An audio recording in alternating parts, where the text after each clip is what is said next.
Hello and welcome to another episode of All the Gear Some Ideas. So today we're doing something that's a little bit mundane, maybe, I don't know.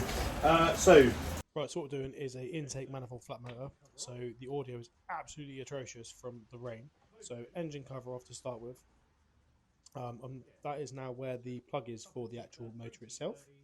There is 3 Torx 30s holding it in, so you need to get that probably with an extension. You might have to take the airbox out if you haven't got just about the right tools, but I didn't need to do that because I had the right size adapters and stuff. So as you can see, I'm now removing the Torx 30s that hold it on together. I'm probably going to get in the way a little bit.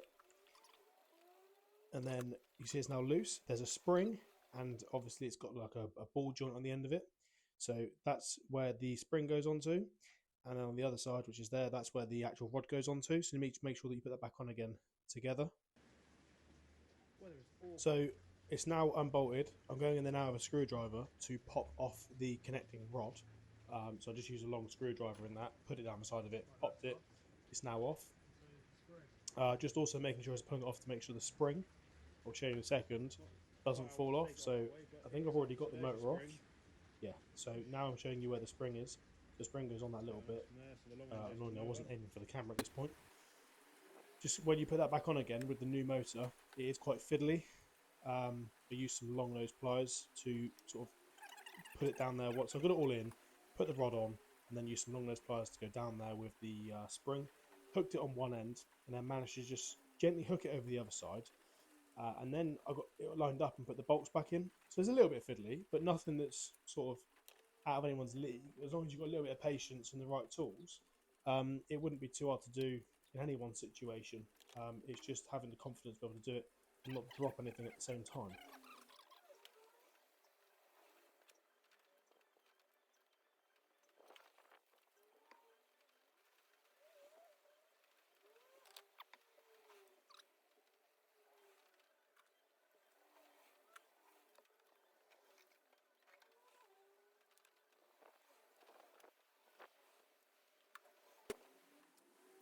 Okay, so the new one is now mounted in there, a little bit fiddly, just doing the Torx 30s back up.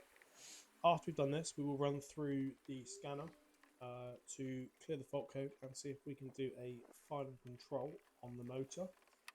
Didn't need a regen, there wasn't actually a fault in there for it, even though the light had been on, so that was lucky. So now we will just go through and try and test it. Okay, so the engine light's on because the ignition's on, and then when we start it... Oh, you're joking.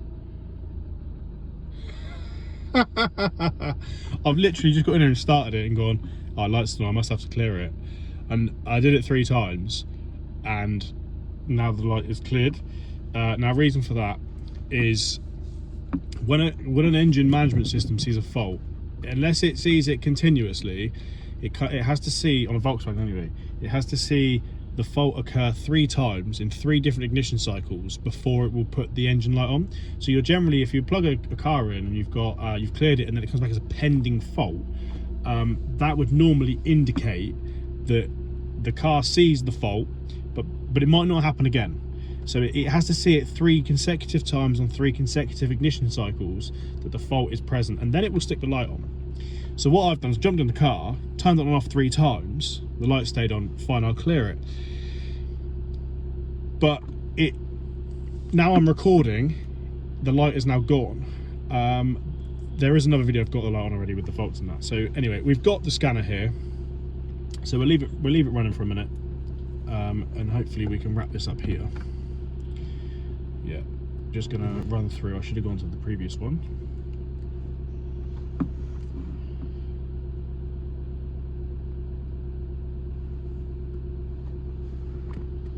So annoyingly, the light has now gone off. I did the ignition cycle 3 times. The light's now turned itself off anyway. I'll go through that in another video in a bit, what I mean by 3 ignition cycles. And then I will now go through this and check the faults. So what we're doing right now is just doing a full code scan of the car. That will then allow me to see every single fault that's in there. So at the moment we're 43% of 100%. 8 systems detected. Just runs through every single control unit and gives me how many fault codes we've got in each one. So obviously central electrics, we've got 7, that's quite a lot. Brake electronics 1, but engine is the one that we're worried about. We've got none. So I'm gonna let that do its thing and I'll come back. So engine 0, we run down.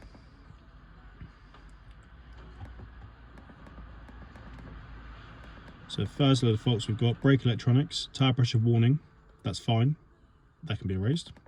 Aircon, not sure why, it works. Alarm horn, and then a load of voltage faults. So it's probably a bit low on voltage.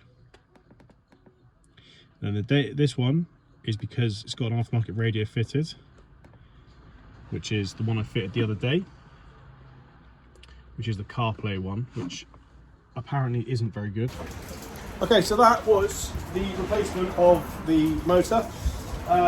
Need to drive it, make sure that it's definitely alright, otherwise if it's another repair kit I might have to order, but we'll see what happens with that.